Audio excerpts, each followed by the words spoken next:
transtorno do déficit de atenção e hiperatividade.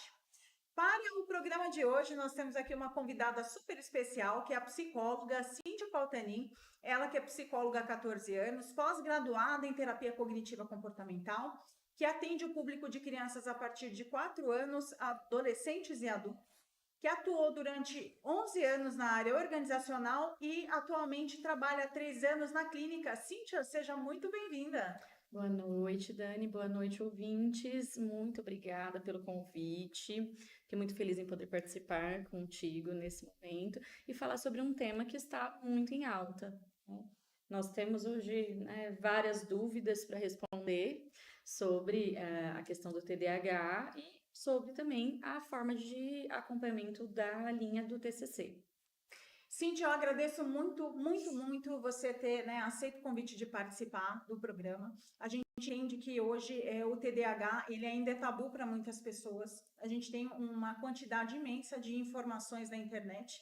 Informação não é conhecimento. Conhecimento é quando a gente sabe aplicar aquilo ali que a gente, né, tá orientado, tá vendo, né, a informação que a gente recebe.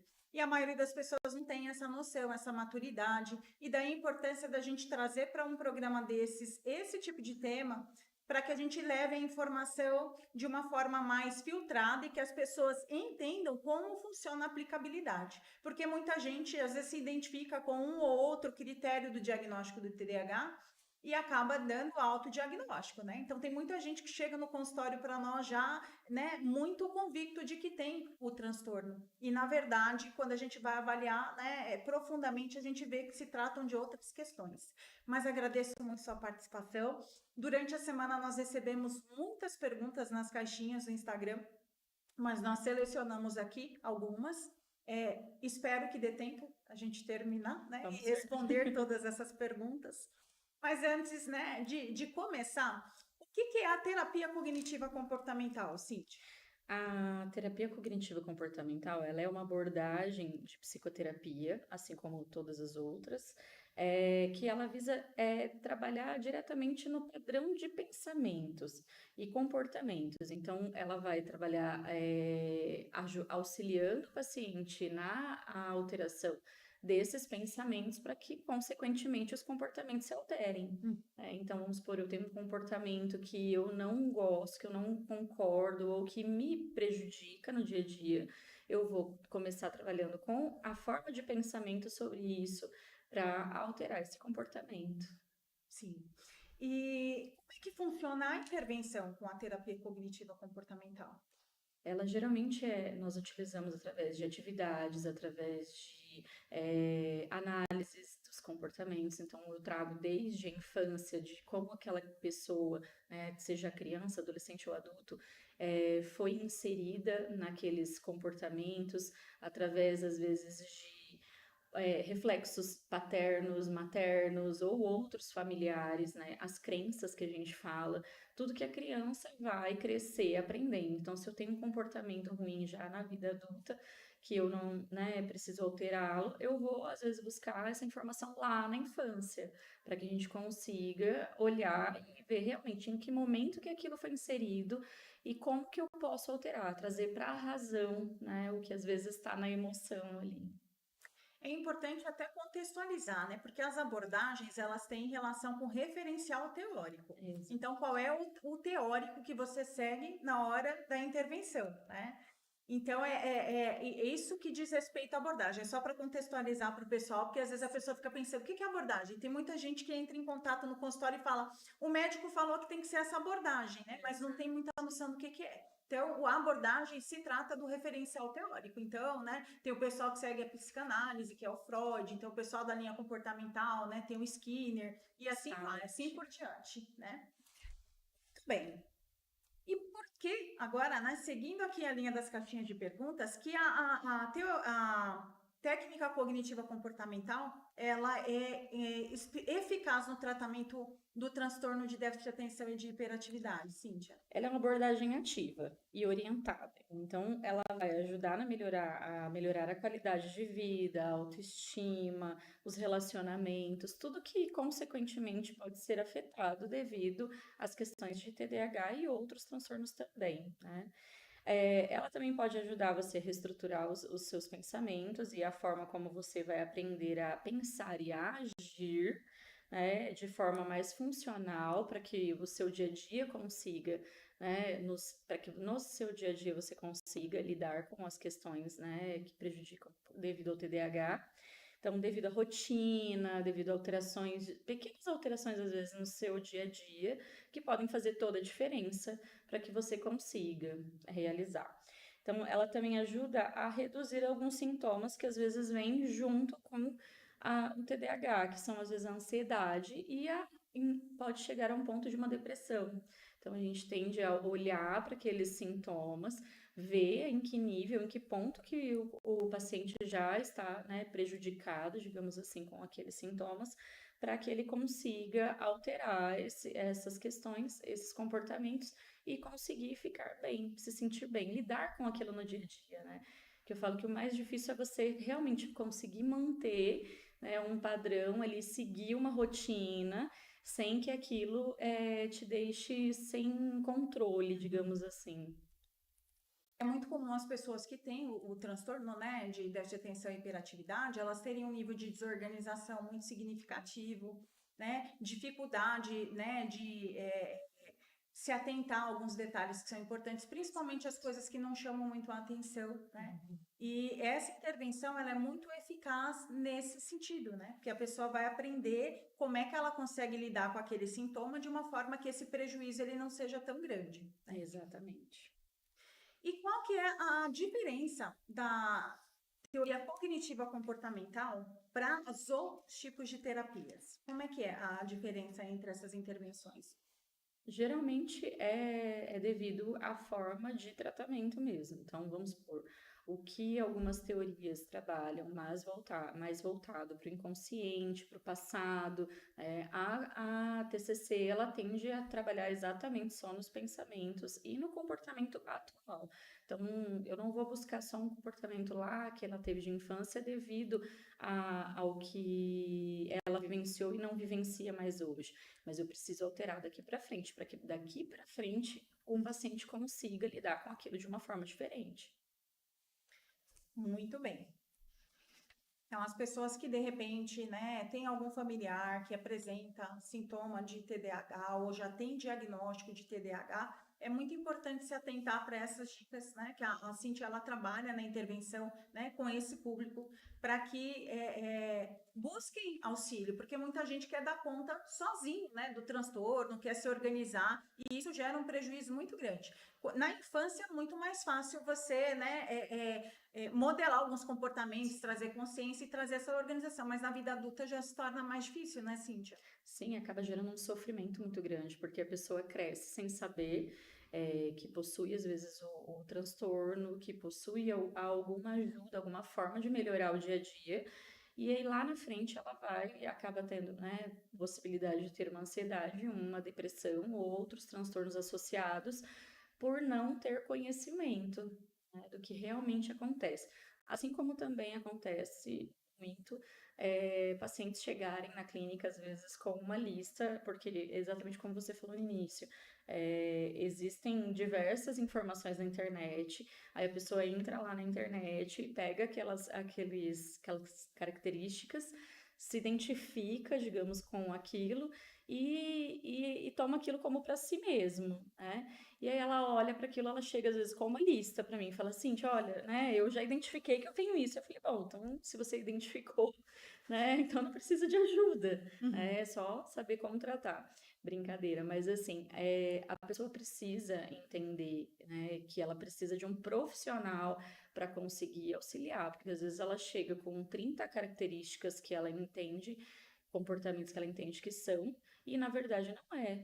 Na verdade, são formas de se ver e de se identificar só.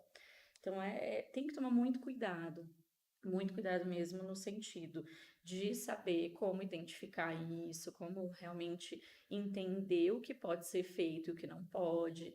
Muitas vezes a pessoa acaba se frustrando por não conseguir fazer sozinho, e é onde ela às vezes fala, não, cansei, eu vou procurar ajuda. E só para frisar o que você falou, alguns sintomas, a pessoa se identifica porque naquele momento ela está sentindo. Para fazer o diagnóstico, esses sintomas eles precisam, né, vir desde a infância. Então não é uma coisa que aparece num período da vida. Um transtorno desse ele te acompanha no decorrer de toda a vida. Vamos agora para um breve intervalo. Já já nós retornamos falando mais um pouquinho sobre, né, o TDAH. Fiquem atentos.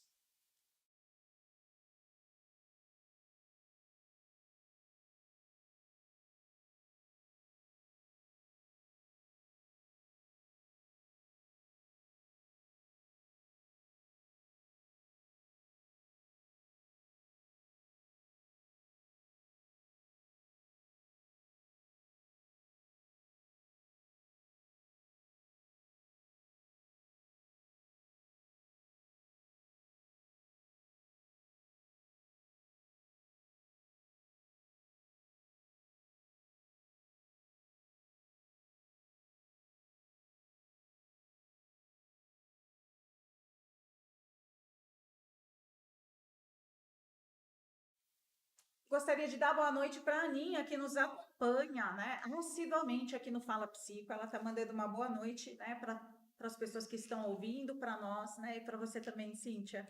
Aninha, um super beijo para você. Continue ligada que esse tema aqui está muito interessante. As pessoas que nos acompanham também pelo YouTube, pelo Instagram, caso tenham alguma dúvida, podem encaminhar as dúvidas, né, que à medida em que a gente for tendo disponibilidade aqui, a gente pode estar respondendo. Cíntia, dando continuidade, né? A terapia cognitiva comportamental, ela substitui, né, a necessidade de medicação para o TDAH? Não, de maneira alguma, pelo contrário, eles caminham juntos. Então, o tratamento medicamentoso, quando indicado pelo médico, né, pelo psiquiatra, pelo neurologista, é essencial para que o paciente consiga, né, realizar as atividades e também no processo de terapia. Então, pelo contrário, geralmente o paciente chega até nós a clínica sem medicação e eu indico para que ele procure um profissional, um médico capacitado para avaliação. Encaminho às vezes um relatório, algo junto para auxiliar o profissional que vai fazer a avaliação se é necessário realmente a medicação. Mas geralmente é sim necessário, na maioria dos casos, o uso da medicação para auxiliar. Você sabe que existe um protocolo de intervenção do TDAH, que é uma orientação para as instituições de ensino, para os profissionais de saúde todos, né, desde o nível de técnico de enfermagem auxiliar até o nível, né, médico, e para os profissionais, né, de intervenção, dizendo, né, como é que é a intervenção com o TDAH, que é importante, né, e muitas vezes isso passa despercebido, muitas pessoas não acessam isso. Sim. A gente percebe pelas instituições de ensino, às vezes, que falta um referencial, eles não sabem como é que eles lidam, não sabem como é que vai ser a intervenção. E, assim, essa informação, me parece que ela não permeia, as pessoas também não buscam. Mas é de suma importância saber como agir e o que fazer. E dentro dessa orientação tem a importância da intervenção medicamentosa, que ela é muito eficaz, né? Principalmente para as pessoas que apresentam a desatenção como, né, um prejuízo maior, né, prioritário ali dentro do transtorno. Com certeza. Inclusive, né, você falou sobre as questões escolares. Eu atendo diversas crianças, faço acompanhamento na escola também para que eles e oriento tanto os professores quanto os pais, quanto a escola em si, para como lidar, né? Como lidar, como orientar, como conseguir, né, de alguma forma, que aquela criança consiga obter o aprendizado sem prejuízos dentro da escola devido às questões TDAH. Às vezes uma criança que é um pouco mais hiperativa, um pouco mais agitada, digamos assim. Então, sempre chega a reclamação da escola primeiro, relatório da escola, falando que a criança é agitada, que a criança não para, que a criança não consegue realizar as atividades. E aí é onde a gente vai na orientação, no acompanhamento na escola e com os pais também, para que eles consigam lidar. Até nesse protocolo, eles dão orientação aos professores, tipo, olha, se você percebe que a criança tem traço de hiperatividade, né, coloque ela para auxiliar dentro da sala. Então, utilize essa energia que ela tem, né, a favor para que ela não comprometa o aprendizado dos demais. Só que você tem que estar ocupando o tempo dessa criança, que se você não estiver ocupando ali, é muito provável que ela vá terminar a atividade ou ela não vá nem fazer, ela acaba interferindo no aprendizado dos outros, né? Exatamente. Tem ainda os casos que ainda a criança termina muito mais rápido, porque ela quer ter tempo livre para poder brincar e fazer outras Brincar, coisas. conversar. Sim, muito bem. E como é que a terapia cognitiva comportamental ela pode ajudar, né, a melhorar a atenção e o foco?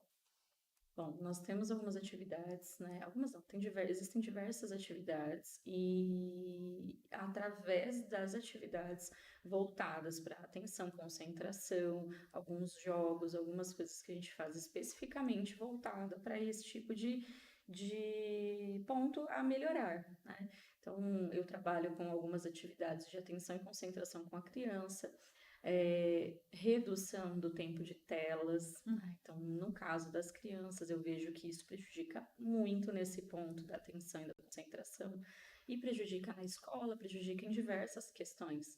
Então, a primeira parte é a orientação, entender com os pais, né, como é a rotina da criança, como é a rotina do adolescente, o quanto tempo ele fica, né, exposto a telas, exposto a todos os tipos de telas e, ao mesmo tempo, outras atividades. Então, a criança ela precisa gastar energia, ela precisa ter atividades práticas, ter atividades físicas, para que ela consiga lidar com aquilo, não só no foco na concentração, na atenção, mas até para ela conseguir entender o que é necessário para ela conseguir viver bem, né? Para ela conseguir olhar para as coisas, para as atividades que ela tem que fazer e entender que para cada situação tem um tempo para isso. Então, ela precisa saber orientar a rotina dela. Então, a gente implanta, às vezes, orientação de rotina, quadros de rotina, para que a criança visualize, às vezes, através até de desenhos, né? O que que eu preciso fazer? Agora é a hora de acordar, escovar o dente, tomar café, depois eu tenho uma tarefa para fazer. Então, todos esses pontos precisam estar orientados para que a criança consiga manter a atenção e o foco também. E essa orientação ela não pode acontecer só dentro da terapia, né, Cíntia? Tem muitos pais que às vezes não mantêm aquela rotina que é orientada, né? E se isso não acontece fora do consultório, se isso é só naquele momento ali e fora não ocorre, você não vai ter uma melhora, né, no desempenho dessa criança, né, nesses pontos específicos de foco e concentração, né? De jeito nenhum, não só nesses, mas em todos. Então, na verdade, eu falo que o processo terapêutico ele é em conjunto com a família. Então, não existe a possibilidade de falar que a criança só vai na sessão, às vezes uma vez por semana, por uma hora, e eu sozinha vou conseguir fazer o trabalho todo se a família não comprar a ideia e realmente não fazer acontecer a parte que é necessária em casa, as alterações. Então, tudo que a gente precisa trabalhar dentro da clínica é orientado aos pais para que o que eles precisam fazer dentro de casa também, ou até na escola, todas as alterações ao mesmo tempo. E é claro que, num primeiro momento, se a criança ela não tem nenhuma rotina estruturada e você passa uma orientação de rotina, ela vai ficar resistente. Às vezes até a família fica um pouco resistente, porque é uma rotina que vai mexer, né, na vida de todo mundo. Mas isso é fundamental para que você tenha, né, sucesso dentro daquela intervenção. Se você não fizer essa adaptação, essa criança, naquele momento, você pode não ver muito prejuízo, mas ela vai ter um prejuízo violento na vida adulta, na hora que ela tiver que se organizar, na hora que ela tiver que trabalhar, no momento onde ela não tiver suporte, ela não tiver, né, uma rede de apoio que auxilie para que ela consiga manter uma organização, ela também vai ter prejuízos significativos, né? Muitos prejuízos, principalmente com o tempo de tela. Hoje a gente vê que é muito comum as crianças pequenas terem celulares, terem tablets, e o quanto isso prejudica. E a gente só consegue realmente ver essa situação na realidade quando a gente retira. E aí você vê a quantidade, né, o nível de agressividade, de alterações no comportamento, de foco, né, e atenção da criança ali nas atividades diárias, A partir do momento que você retira por um tempo, não que a criança nunca vai poder ter acesso, mas dependendo da idade, não é recomendado. Então, a gente precisa saber delimitar o tempo para que a criança consiga entender que tudo tem um limite, né? Limites. Então, as crianças às vezes não acabam não tendo nem limites, então elas deixam, os pais deixam livres, uma forma talvez até de, né? Ah, eu tô cansado hoje, né? Pode assistir um tempo maior. E aí isso acaba prejudicando a criança, né? E os pais não percebem o quanto isso prejudica. Por isso que a gente precisa ter muito cuidado no manejo, né? No cuidado com as crianças, principalmente para que eles consigam desenvolver atenção, foco, a concentração. Um dos principais prejuízos, né, eles estão relacionados ao controle inibitório. Então, eles têm muita dificuldade, né, de saber qual é o momento que as coisas podem acontecer. A rotina, ela traz um pouco dessa visão do tipo, agora é o momento de fazer isso. Mesmo que eu queira fazer outras coisas, nesse momento eu não posso. O que está, né, determinado para ser feito é o que está dentro da rotina. Então, às vezes os pais eles não sabem a importância, né? E onde é que a rotina ela contribui, né, no desenvolvimento.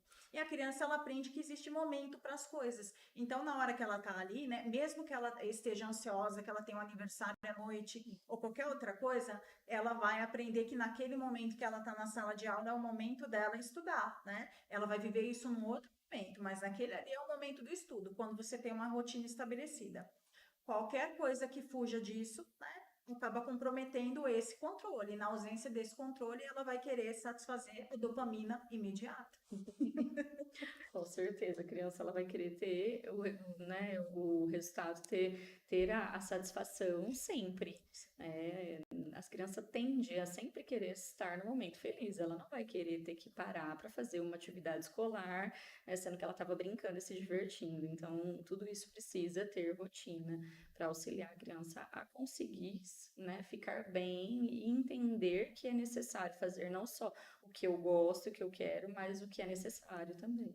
E que tem um momento para todas as coisas, né? O momento chega, mas também tem um tempo. Não é a todo momento que eu quero. Então, eu vou usar, eu posso até usar a tela, mas é por uma hora, não é um dia inteiro, uma tarde inteira, o dia todo, um final de semana inteiro. Tem criança que nem dorme no fim de semana, fica o final de semana ou em jogo, né? Ou então no telefone. E isso não é saudável. Né? E isso Não, não contribui para que ela desenvolva controle inibitório, que é saber que existe momento para todas as coisas. exatamente.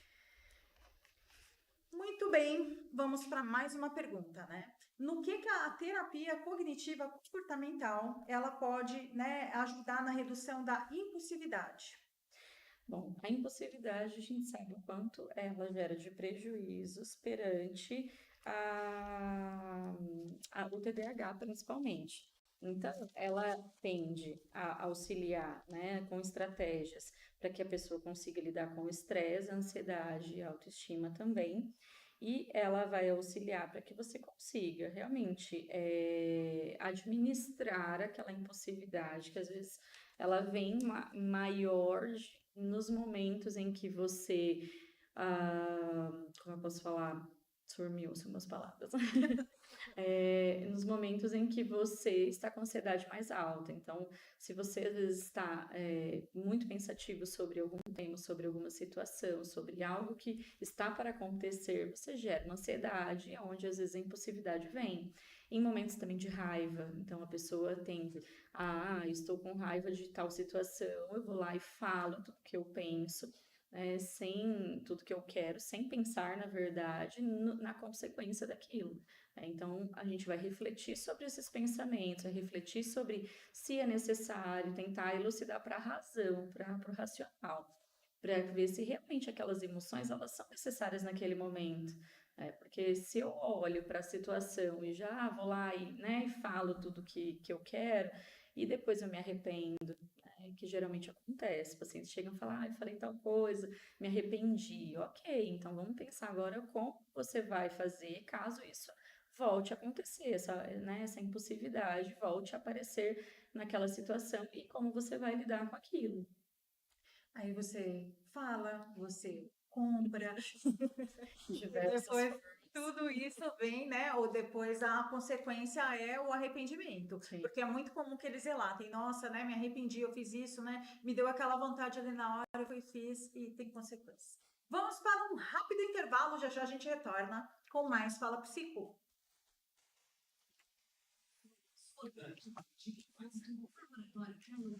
Consigo. Eu também? Eu consigo. Ah, mais pertinho. Metade de mim já ficou no outro que eu vi. Você me filmou só pela metade.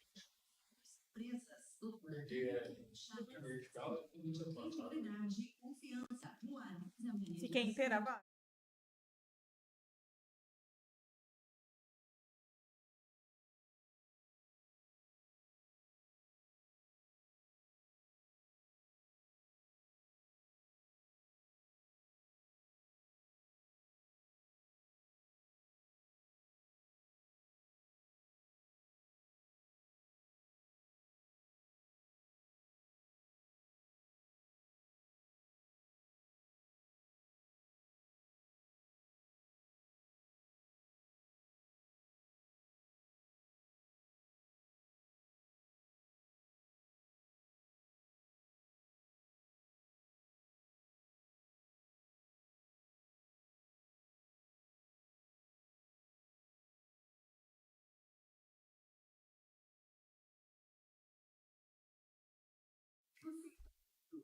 Fala Psico. Participe do Fala Psico e envie suas dúvidas. 67 997. De volta com Fala Psico, quero mandar uma boa noite para a Ana Maria, minha mãe, que me acompanha, né? Todas as quartas-feiras, junto com a Fátima, que é uma grande amiga da família. Boa noite para vocês, obrigada por nos acompanharem, um super beijo para vocês. E dando continuidade aqui ao Fala Psico, tem mais uma perguntinha aqui, Cíntia. Sim. Quanto tempo dura um tratamento típico, né, de terapia cognitivo-comportamental para pessoas com TDAH? Na verdade, não existe um tempo específico, né? Assim como os outros processos de psicoterapia também. Então, o paciente chega, dependendo da situação, como ele está, o quanto de alterações comportamentais, pensamentos que a gente precisa auxiliá-lo e também do desempenho do paciente em realmente colocar em prática aquilo. A adesão. Exatamente. Então, é óbvio que existe, né? A gente coloca aí uma média aí de 1 ano, né? Dependendo do caso, para que ele seja acompanhado. Então, às vezes, ali 6 meses mais intensivos, se você vê que o paciente realmente está conseguindo aderir ao processo e efetuar as alterações, aí eu diminuo o processo para quinzenal, para uma vez por mês, até que ele consiga realmente entender que ele consegue caminhar sozinho. Tem pessoas que chegam na expectativa de ter uma resposta já, tipo, olha, quantas vezes eu tenho que vir, né? E essa ansiedade pelo tempo, ela é como se fosse uma solução mágica, né? Eu vi até esses dias no Instagram um post falando assim, né? Terapia não é miojo, você não fica pronto em 3 sessões. E é isso, né? Porque a gente vai trabalhar ali com crenças que não são crenças que você adquiriu agora, são crenças que você adquiriu lá na infância. E você precisa, né, ressignificar isso para que você consiga mudar o comportamento. Você precisa criar consciência para mudança comportamental, né? Exato. E também criar rotinas, estabelecer essas rotinas. Criar a consciência da importância dessa rotina, dos prejuízos que você tem e outras coisas que você também precisa mudar. Quais são os gatilhos que você tem que te levam para determinado lugar? Isso aí a gente leva tempo para fazer, não é de uma hora para outra, né? Leva um processo. Na maioria das vezes, como eu atendo, boa parte são crianças, meus pacientes, os pais chegam já falando assim, ó, daqui 10 sessões tá bom, né? Eu falo, olha, eu não consigo te falar se vai estar, provavelmente não, porque eu preciso que toda a família se envolva.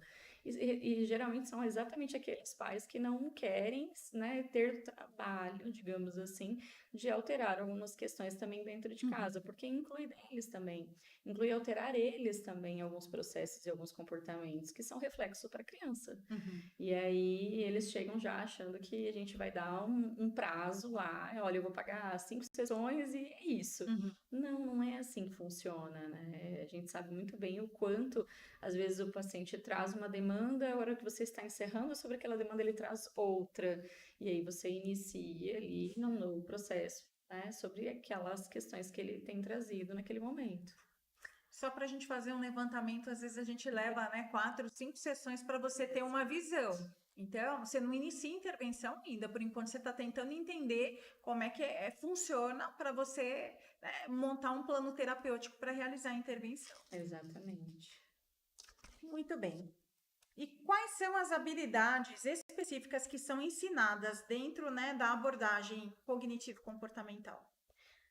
Como eu falei, nós trabalhamos muito com as questões dos pensamentos, da forma como a criança, como o adolescente ou adulto vai lidar com aquelas questões, as questões cognitivas, então a pessoa precisa entender que ela vai ter que fazer alterações, né, nos pensamentos, sentimentos e emoções, em como ela lida, como ela encara, como ela utiliza aqueles pontos para lidar no dia a dia, né? E, consequentemente, altera-se o comportamento. Então, as habilidades que ela precisa desenvolver vai depender muito do que ela vai trazer de demanda. Então, o paciente não consegue lidar, às vezes, com uma certa habilidade, vamos supor, uma habilidade social, a convivência né, com os colegas, não consegue lidar com algumas questões de relacionamento, ele vai precisar trabalhar mais especificamente sobre aquilo. Mas tudo vai depender exatamente do que ele vai trazer de demanda. Uhum.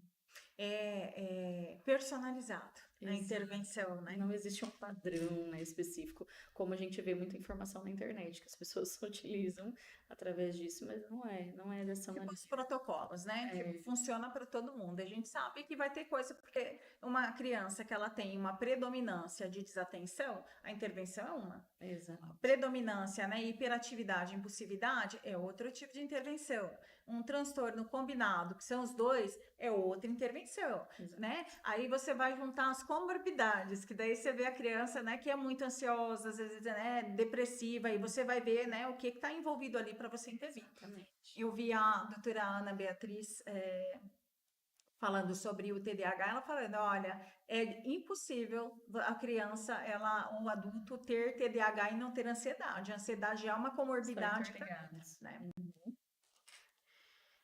E a terapia cognitiva comportamental também trabalha a autoestima e a autoconfiança nas intervenções? Sim, com certeza. A pessoa precisa se sentir bem consigo mesma, precisa conseguir visualizar nela os pontos de autoestima e autoconfiança para que ela consiga enfrentar tudo que ela precisa dali para frente. Então, vamos supor, a pessoa traz, né? Ah, eu sou insegura, eu não consigo lidar com certas situações, enfrentar certos comportamentos, enfrentar certas situações que prejudicam nos meus comportamentos e tudo mais. E ela vai olhar, a gente vai olhar ponto a ponto da autoestima, porque a autoestima não é só, né, beleza, não é só física, ela embute muito mais, muitas outras questões que envolvem isso para que ela consiga se sentir bem. Não é só visual, né, ou física, mas sim a forma como ela se vê como um todo, tanto as características, as qualidades e os defeitos que a pessoa tem ou não tem, o que ela visualiza. E na maioria das vezes o paciente chega com, assim, uma lista de defeitos que ele vê em si mesmo, que ele se enxerga em si mesmo e poucas qualidades. E aí você vai trazer para o racional, olhar para aquilo e falar assim, poxa, né, será que realmente você só tem defeitos? Né? Será que você não tem mais qualidades que você não consegue visualizar, enxergar, para você trazer para isso, utilizar essas qualidades, esses defeitos a seu favor e melhorar nesses pontos que você não consegue visualizar a autoconfiança? Então, a gente tem que olhar ponto a ponto de cada questão da autoestima, da autoconfiança e diversas outras coisas para que o paciente consiga olhar e realmente entender em que você tem que melhorar. No final das contas, a gente fala que o paciente chega às vezes e fala assim,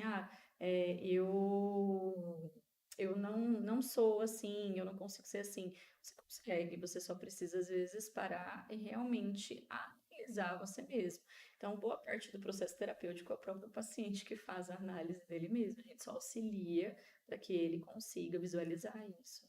E isso acaba tendo interferência, né, Cíntia, dos prejuízos. Tem uma criança que ela apresenta dificuldade na aprendizagem ali pela desatenção ou até pela hiperatividade, né? Como é que fica a autoestima da criança? Às vezes ela vendo que as pessoas estão aprendendo, ela está com dificuldade de aprender, né? Que ela tem dificuldade de se conter, que ela acaba afastando as pessoas porque isso acaba interferindo, né, na socialização dela, nas habilidades sociais, porque ela não sabe o momento, né, de falar as coisas, ou acaba ofendendo as outras por impulso. Então, são várias coisas que vão afetando, né? Sim. E às vezes a gente vai receber, né, essa criança já na fase adulta, cheia de prejuízos, né? E com a autoconfiança totalmente abalada por conta de tudo isso que ela vivenciou e ela não teve uma intervenção, né? Nesse período que seria fundamental para que ela, né, desenvolvesse habilidades, né, e manejos para lidar com os impulsos, com os comportamentos e formas também, né,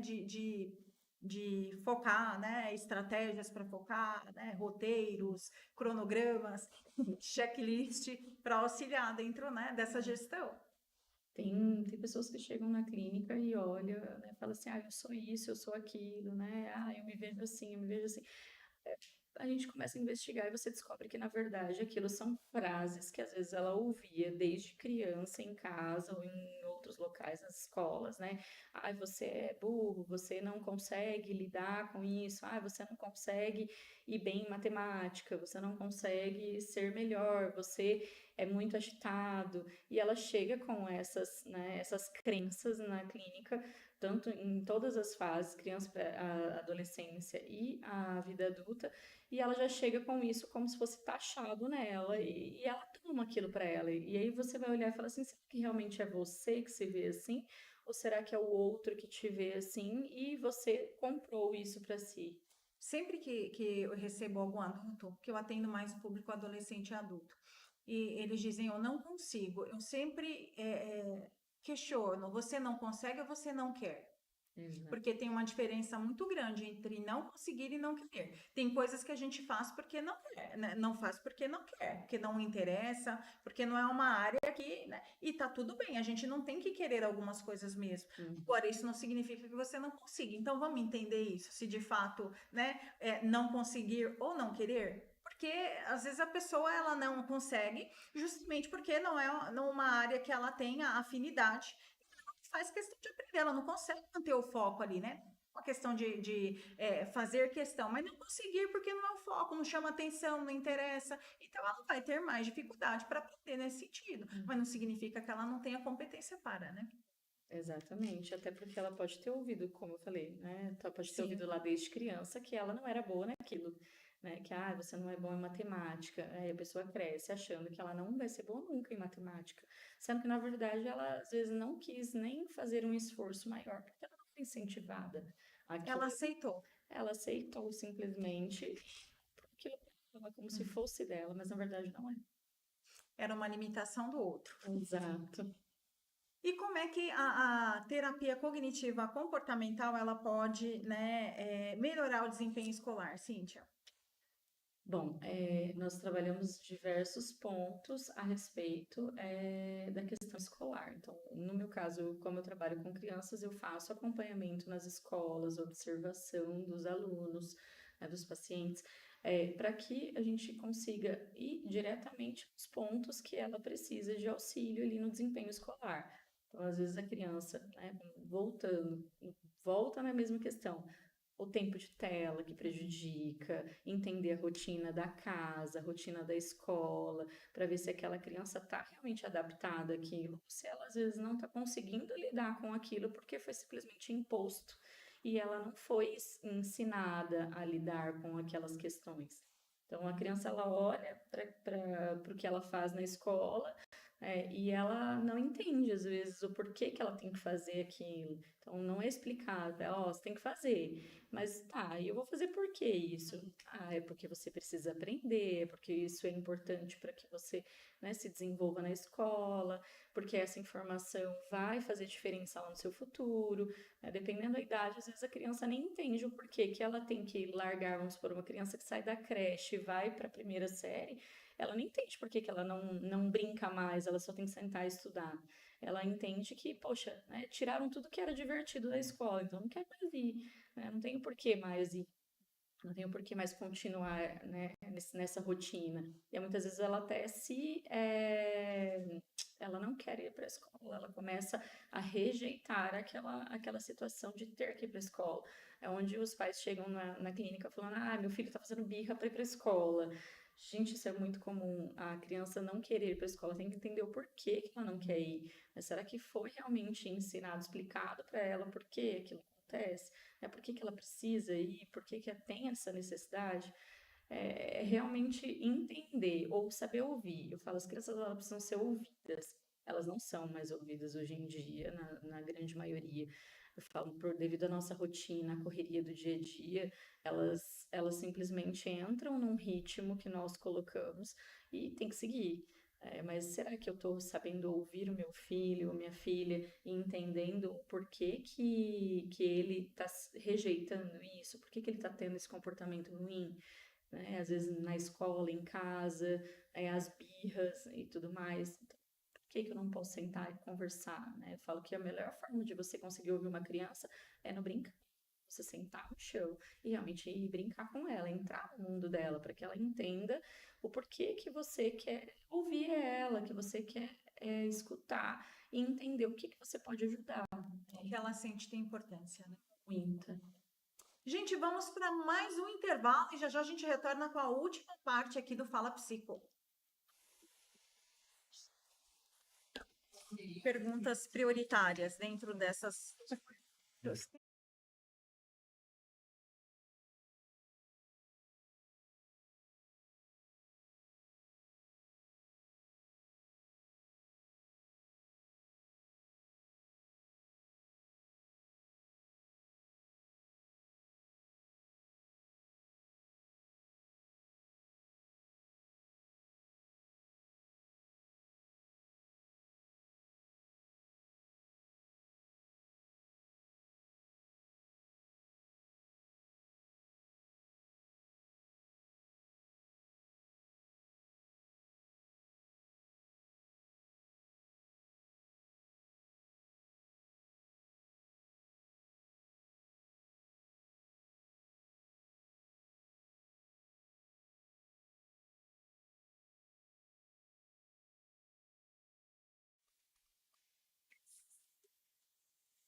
Ciclo.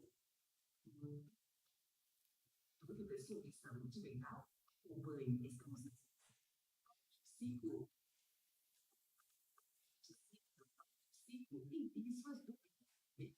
29, 98, 90, 10, 57.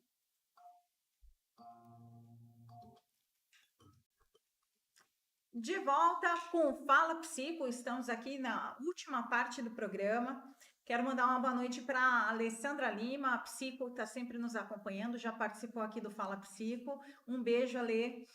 Também mandar uma boa noite para o nosso ouvinte, que está nos acompanhando aqui também. Ele mandou uma pergunta, o Alessandro, né? Ele parabenizou o programa, disse que está bem esclarecedor, mas ele queria saber se a pandemia acabou contribuindo para o aumento de pessoas com esse transtorno. Eu acredito que, na verdade, não contribuiu diretamente, mas ficou mais evidente as informações, porque as pessoas ficavam mais tempo trancadas em casa, então, né, os sintomas vinham mais à tona e, consequentemente, a pessoa não tinha como lidar com aquilo, porque, né, parou-se a rotina, teve todos esses prejuízos devido, principalmente, à falta de rotina que as pessoas acabavam não tendo, não conseguindo manter em casa como elas acabam tendo no dia a dia fora de casa, né? No trabalhar, no estudar, nas atividades físicas, em todas as outras atividades que a gente acaba tendo no dia a dia. E, de certa forma, algumas pessoas também acabam confundindo. A gente tem, da mesma forma que a gente tem, né, pessoas que têm o transtorno não tem diagnóstico, a gente também tem pessoas que podem ter outras coisas e receber um diagnóstico equivocado, outras pessoas diagnosticadas de forma correta. Né? Nesse meio acaba tendo, né, muita coisa, né, Cíntia? Exatamente. Mas com a disseminação da informação e com as pessoas com cada vez mais conhecimento, a gente acaba contribuindo para que cada vez mais haja assertividade. Por isso a importância, né, das escolas estarem orientadas, os professores, né, os pais terem bastante orientação, a rede de saúde ter orientação, porque às vezes isso fica mais a cargo de um neurologista que é especializado ou de um psiquiatra que é mais especializado, mas no meio médico acaba não disseminando, não tendo a noção dos critérios diagnósticos, e aí a gente acaba tendo os equívocos e as falhas, né? Exatamente. E como é que é abordada a questão da gestão do tempo e a parte da organização com a pessoa com transtorno, Cíntia? Rotina. A gente volta sempre nesse ponto, porque é essencial para uma pessoa que tem TDAH, assim como para todas as outras pessoas, mas para uma pessoa que tem TDAH acaba sendo muito mais detalhado. Então, eu vou entender toda a rotina da pessoa, o que ela tem ou não tem implantado de rotina, né, quais são os horários que ela faz, tudo na vida dela, para que ela consiga, para que a gente consiga estruturar qual que é a rotina que é a mais adequada para o caso dela, para a situação, para tudo que ela precisa resolver ao longo do dia, para que ela não gere, para que gere menos frustração possível. Então, a pessoa, às vezes, né, programou fazer uma atividade e não conseguiu cumprir. E aí ela se frustra e o resto do dia já não consegue controlar aqui. Então, poxa, se ela tiver ali a rotina, ela vai falar, não, beleza, eu não consegui cumprir com esse ponto, mas eu posso seguir para as outras questões que eu preciso resolver ao longo do dia. Aí aquele ponto voltar no dia seguinte, ela poder ter um controle ali, às vezes numa agenda, num bloco de notas ou em algumas outras situações Você que conhece alguém que podem faz isso? auxiliar. Eu acho que a maioria das pessoas tem TDAH de alguma forma automaticamente já criam, né, essa forma de rotina, de controle. Eu falo que a gente às vezes quer ter controle de tudo e não é possível a gente ter controle de tudo ao longo do dia, surgem imprevistos.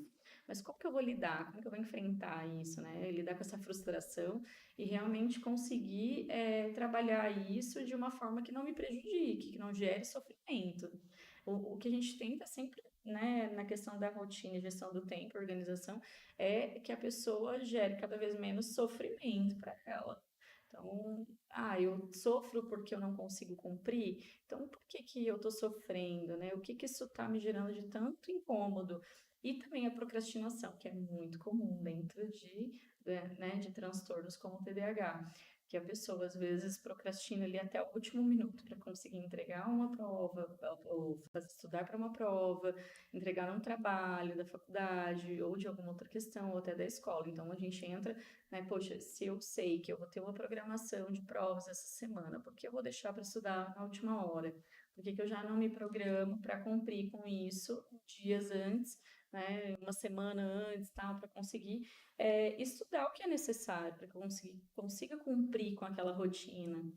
Porque eu não tenho só aquilo para fazer, eu tenho outras atividades. E você vê que o ciclo das pessoas que procrastinam é deixar para depois, mas ficar em sofrimento. Porque a pessoa, ela sabe o que ela tem que fazer. Então, ela fica ali toda hora ruminando o que precisa ser feito, não fazendo.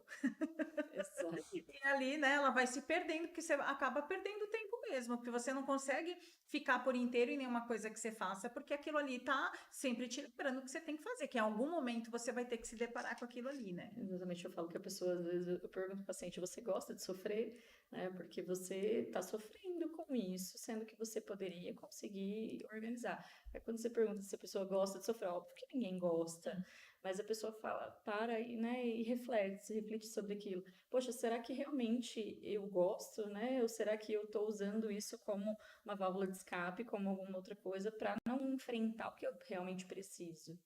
Eu sempre falo, né, livre-se.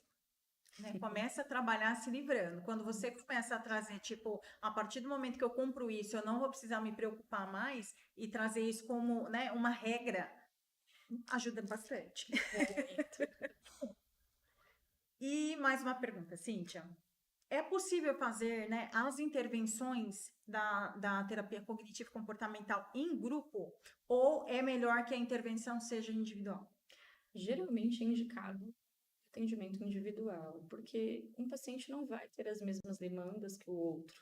Então, ele vai olhar, você vai olhar para aquilo, você pode até tratar de uma maneira geral sobre algum tema, né, algum grupo, mas em alguns pontos vão divergir e não vai dar certo continuar, né? Então, se o paciente quiser trabalhar em grupo, ele pode trabalhar alguns pontos, mas em outros ele vai ter que fazer o individual, atendimento individual para questões específicas dele. Aí eu falo, ninguém é igual a ninguém, então não tem como a gente generalizar e falar, dá para todo mundo fazer junto. Em algum momento, um ou outro vai trazer um tema que não cabe ao outro. E aí, como que vai lidar com isso no grupo? Muito bem. Gente, infelizmente, né, uma hora a gente já percebeu que é pouco para a gente falar sobre os temas que a gente traz aqui para o Fala Psico. Cíntia, eu gostaria muito de agradecer a sua disponibilidade, né, de vir aqui para estar falando, né, do tema. Antes de encerrar, tem uma pergunta surpresa que a gente faz aqui no programa, né? Porque antes de ser profissional, às vezes as pessoas têm expectativas de que a gente que é profissional de saúde, a gente não passa por dificuldades, a gente não enfrenta desafios na vida. E essa pergunta ela vem justamente para a gente quebrar esse estigma de que por trás de qualquer profissional da área de saúde existe uma pessoa. Um ser humano. E sendo esse ser humano, qual foi a principal metamorfose que você já passou na sua vida? Eu acho que hoje, para mim, é a maternidade, que mudou totalmente, não só a minha rotina em si. Eu trabalhei por muito tempo dentro da área organizacional. Você já trabalhou também, então você entende o quanto é desgastante, cansativo, às vezes exaustivo, trabalhar nessas áreas, mas também é algo que eu gostava muito de fazer. E aí sair dessa rotina e entrar na rotina da maternidade, às vezes não se deixar de lado, mas você realmente olhar para aquelas questões e falar, poxa, agora essa é a minha prioridade. Aí eu preciso saber delimitar até que ponto que é prioridade para mim. Então, hoje, a maternidade para mim tanto que eu tenho um filho de 4 anos e outro que está para nascer agora em dezembro. Nós estamos em 5 aqui no estúdio. Mas, Cíntia, muito, muito obrigada pela sua participação. Eu acredito que a gente, né, vai ter outros momentos para a gente estar tratando outros temas. Quero muito te agradecer. E, em forma de agradecimento, eu trouxe um livro, né, que eu participo como coautora, Mulheres na Psicologia. Muito obrigada, Dani. Eu espero que você, né, tenha uma boa leitura, né, que seja Com certeza. importante para você, tenha temas que sejam do seu interesse. E, gente, eu gostaria de agradecer a participação das pessoas que entraram em contato aqui com a gente, o pessoal que nos acompanha pela Rádio Cultura de Naviraí, o pessoal que nos acompanha pelo YouTube e Instagram. Muitíssimo obrigada pela participação, né, pelo acompanhamento do programa. E eu aguardo vocês na próxima quarta-feira, às 19 horas, com mais Fala Psico. Uma boa noite, fiquem com Deus e até a próxima semana.